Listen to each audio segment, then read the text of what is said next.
सुनील अलग सर, ये 11% कपास हटा के क्या फायदा हो जाएगा, ये बता दीजिए जरा हमारे लोगों को, लोग पूछ रहे हैं। अब देखिए, जो मोदी जी ने किया है वो सोच रहे हैं कि देश पहला आएगा, तो इंडस्ट्री 3-4 महीने के लिए ट्रंप इस तरह का आदमी है कि भाई ऊपर नीचे करता रहता है, हर 2 महीने में चेंज कर रहा है। अगर चाइना के जियोपॉलिटिक्स अगर आए, रशिया तो हमारा दोस्त रहा है, अमेरिका हमारा दोस्त कभी भी रहा नहीं है, कभी कभी अच्छा बना है, कभी खराब बना है। ट्रंप के हिसाब से अगर वो इंक्रीज करते हैं, अगर वो ट्रंप जैसे कांग्रेस कह रही है, जैसे ऑपोजिशन कह रही है कि भैया बढ़ा दो, बढ़ा दिया तो फिर वो और ट्रंप और बढ़ाएगा, 100% कर देगा, तो फिर आप कहां पहुंचोगे? डोमेस्टिक कंजम्पशन 50% में कौन सा हमें फायदा हो जा रहा है? सुनील ध्यान दीजिए ना, सुनील अलग जी सुनिए, काउंटर क्वेश्चन है, 50% अगर कर दे हम रखे हुए हैं तो हमें कौन सा फायदा हो जा रहा है? 50 कर दे या 500 कर दे, भारत का सामान तो वैसे भी नहीं बिकेगा। तो हमारे पास क्या ये ऑप्शन है कि हम रिटेलिएशन में रेसिप्रोकल टैरिफ लगाएं? रेसिप्रोकल टैरिफ सवाल ही नहीं उठता।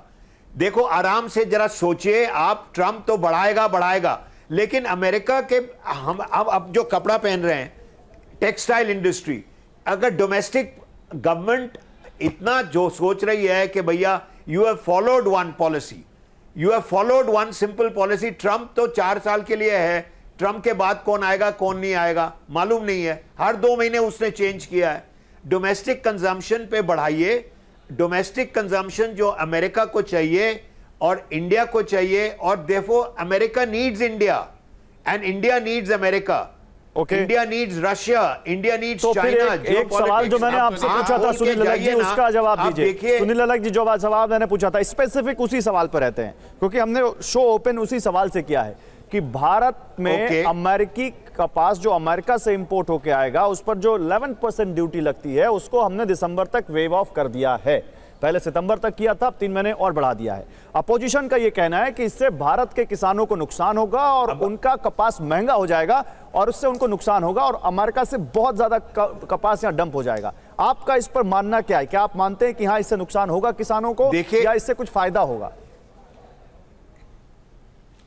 अब 3 महीने के लिए बढ़ाया ना, दिसंबर एंड तक बढ़ाया, अगर वो अमेरिका नीचे आ जाएगा तो फिर और हिसाब किताब नहीं। तो अमेरिका जो मोदी जी हैं वो अब रिलेशनशिप अपना बढ़ाएंगे, तो अगर वो 11% जो दिया है दिसंबर में, एंड ऑफ सितंबर, जो एंड ऑफ अगस्त, तो उन्होंने बढ़ा दिया ना 50%, 1 महीने के 2 महीने के लिए देखेंगे नहीं। देखिए, देखना है कि उसने कहा, मोदी जी ने कहा है कि एग्रीकल्चर को प्रोटेक्ट करेंगे, तो फिर दिसंबर तक बढ़ाया। ये थोड़ी है कि दिसंबर तक हम इंतजार करेंगे। अरे आप समझ नहीं पा रहे मेरी बात क्या? मैं कुछ और कह रहा हूं, मैं कह रहा हूं इंडियन एग्रीकल्चर, इंडियन फार्मर्स को नुकसान होगा क्या इससे? 11% अगर 11% अगर सस्ता हो जाएगा कॉटन, एक सेकंड में जवाब दूंगा ना, को नुकसान होगा कि नहीं? ओनली कॉटन फार्मर्स, आप कॉटन के हिसाब से लगा रहे हैं ना। अगर वो डोमेस्टिक कंजम्पशन बढ़ेगा तो ऑटोमेटिकली बढ़ जाएगा। अब देखिए, cotton farmer is the only one farmer, wheat farmers in Punjab, जो और सब so many other items they are making. तो देखिए, दिसंबर तक बढ़ाया तो बढ़ाया, घटाया तो घटाया। ये थोड़ी है कि लिखा हुआ पत्थर पे लकीर उन्होंने। अच्छा ठीक है, बढ़ाया तो बढ़ाया, घटाया तो घटाया, लेकिन आंसर नहीं मिल रहा है इसका कि इससे फायदा होगा कि नुकसान होगा। शायद ये टाइट रोप है जिस पर आप चल नहीं पा रहे। मैं एक मिनट, सुनील जी मैं आ रहा हूं। अनुराग डांडा, अनुराग, लब्बल हुआ जितना मैं समझ पा रहा हूं वो ये कह रहे हैं कि डोमेस्टिक कंजम्पशन जो कि स्वदेशी मुहिम चला रही है सरकार, खुद पीएम इसको प्रमोट कर रहे हैं, वो बढ़ेगा तो किसानों का नुकसान मेकअप हो सकता है इससे। देखिए, मुझे लगता है सुनील जी को सब कुछ पता है और वो बताना चाह रहे हैं, लेकिन वो बोल नहीं पा रहे हैं क्योंकि उनको पता है ये तानाशाह सरकार है, कोई नहीं बोलता इसके खिलाफ। सीधे सीधे सुनील जी कह रहे हैं कॉटन के जो फार्मर्स हैं उनको ही तो नुकसान होगा ना। मतलब मान रहे हैं कॉटन के फार्मर्स करोड़ों में हैं, वो 3 महीने के लिए होगा ना। फार्मर्स पूरे गुजरात में है, महाराष्ट्र में है, तेलंगाना में है, हरियाणा में है, राजस्थान में है, पंजाब में है, उनको नुकसान होगा ये मान रहे हैं। और कह रहे हैं कि बस उन्हीं को तो नुकसान होगा ना, तो फार्मर को बर्बाद कर दीजिए इस देश के।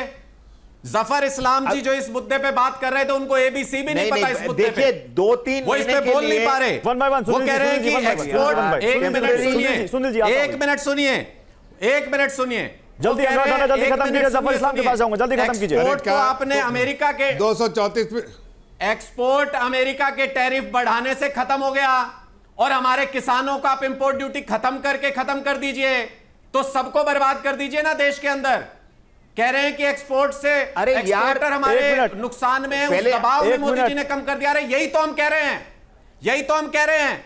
चाइना के ऊपर टैरिफ लगाया, चाइना ने 125% वापस लगाया। कनाडा के ऊपर लगाया, कनाडा ने 25% वापस लगाया। और हम पहला देश ऐसे हैं जिस पे अमेरिका ने टैरिफ बढ़ाया, हमने सरेंडर कर दिया। 11% इंपोर्ट ड्यूटी भी हटा ली हमने। अनुराग ढांडा तो आप ये कह रहे हैं, अनुराग ढांडा तो आप ये कह रहे हैं, लेके जा रहे हैं। अनुराग ढांडा आप ये कह रहे हैं कि अमेरिका से हेड ऑन लेना चाहिए देश को, अमेरिका से हेड ऑन लेना चाहिए देश को, आप ये कह रहे हैं। आप ये कह रहे हैं कि हमको बिल्कुल उसी पर उतना ही टैरिफ लगा देना चाहिए। बिल्कुल लेना चाहिए। चलिए जवाब दीजिए, लेना चाहिए। जफर इस्लाम जवाब दीजिए। डिप्लोमेसी में क्या इतना सीधे वार होता है? जवाब दीजिए जफर इस्लाम। ओके रुकिए, जफर इस्लाम जवाब दीजिए। सेकंड सुन लीजिए मेरी बात। अच्छा एक मिनट जफर जी, एक बार सुनील जी बोल रहे हैं, वो कुछ शायद उनके मन में कसक रह गई, बोल लेने दीजिए। जल्दी बात खत्म कीजिए सुनील जी, फिर जफर इस्लाम बोलेंगे। जल्दी सुनील जी जल्दी बोलिए। मैं टेम्पररी है ना, दिसंबर तक उन्होंने लगाया, अक्टूबर नवंबर में चेंज कर देंगे ना। अगर ट्रंप ने चेंज कर दिया तो ऑटोमेटिकली चेंज हो जाएगा ना। ये थोड़ी दिसंबर तक रहेगा। ये सोच रहे हैं कि डोमेस्टिक कंजम्पशन बढ़ेगा। America needs India. ओके ठीक है, ओके जफर यार sir Zafar Islam, Sunil sir you made your point. अगर Sunil sir you made your point, Sunil sir you made your point. Anurag रुकिए, सुनील जी रुकिए, सैयद जफर इस्लाम। देखिए ये ऐसे मुद्दे हैं जिसपे कोई स्वीपिंग स्टेटमेंट जब कोई करता है तो उसको समझ में आता है कि उसको कुछ जानकारी नहीं, देश के बारे में कुछ जानकारी है। जो दिल्ली नहीं चला पाए देश की बात कर रहे हैं। अभी हाथ में बहुत सारे इश्यूज है। भारत को रेसिप्रोकल टैरिफ करना चाहिए कि नहीं चाहिए, हर के प्रोज एंड कॉन्स है।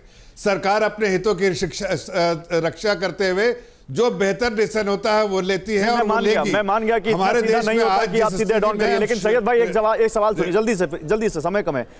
हमारे देश को ये बता दीजिए, एक मिनट हमारे देश को ये बता दीजिए सैयद जफर इस्लाम की अमेरिका में जो 50% टैरिफ लग गया है, और ये बात सही है कि करोड़ों रोजगार पर या इंडस्ट्रीज पर जो असर आया है, सरकार कर क्या रही है इसको मीटअप करने के लिए, इनको सहायता देने के लिए? क्योंकि अभी तक कोई कॉन्क्रीट हमारे पास कदम दिखा नहीं है।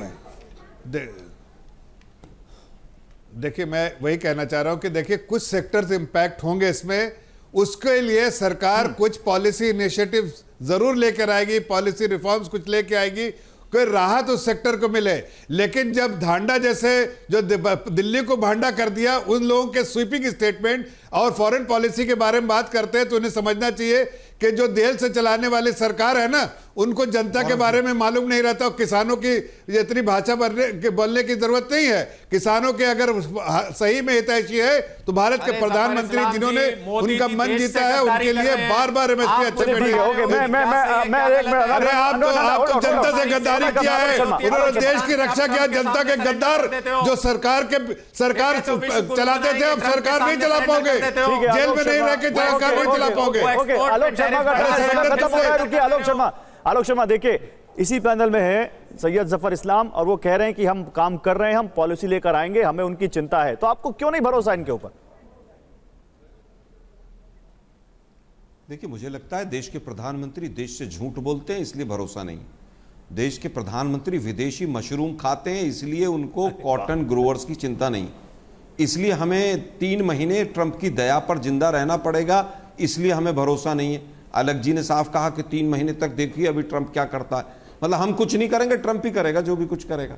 अरे भाई जो हमारे ऊपर 50% का बर्डन पड़ा है एक्सपोर्ट के ऊपर, इससे सीधा सीधा हमारे दुश्मनों को फायदा हो रहा है, पाकिस्तान को, चाइना को, बांग्लादेश को। विदेश नीति का भट्टा बैठा दिया। नहीं तो कांग्रेस क्या चाहती है, क्या करना चाहिए था ये भी बताइए। एग्रीकल्चर और डेयरी प्रोडक्ट्स का भट्टा। कांग्रेस अगर सरकार में होती उस वक्त तो कांग्रेस क्या करती? सबसे पहले देश से मोदी जी को माफी मांगनी चाहिए कि जो जितने ये गले पड़ने वाले और अब की बार नमस्ते ट्रंप और हाउडी मोदी और जो सब चल रहा था, ये सब अरे 3 लाख का जूता पहन के राहुल गांधी घूम रहे हैं और किसानों की बात कर रहे हो आप। 3 लाख के जूते पहन के घूमने वाले लोग किसानों की बात कर सकते हैं क्या? जो सेक्टर्स हैं, 2 लाख के टी शर्ट पहन के रुक जाइए समय खत्म हो चुका है, बोलने दीजिए उनको। आलोक शर्मा का टर्न है, आलोक शर्मा बोलेंगे। एक मिनट रुकिए, आलोक शर्मा बोलेंगे। पार्टी जो है दलालों की बात, बोलिए आलोक जी बोलिए। मुझे लगता है कि सबसे बड़ा अगर कोई दलाल है आज की तारीख में तो वो आज की भारत की सरकार है। ऐसे शब्दों का इस्तेमाल ना करें तो ज्यादा बेहतर है। दलाली कभी अडानी और अंबानी की, ऐसे शब्दों का इस्तेमाल ना करें, कोई किसी के लिए ना करे।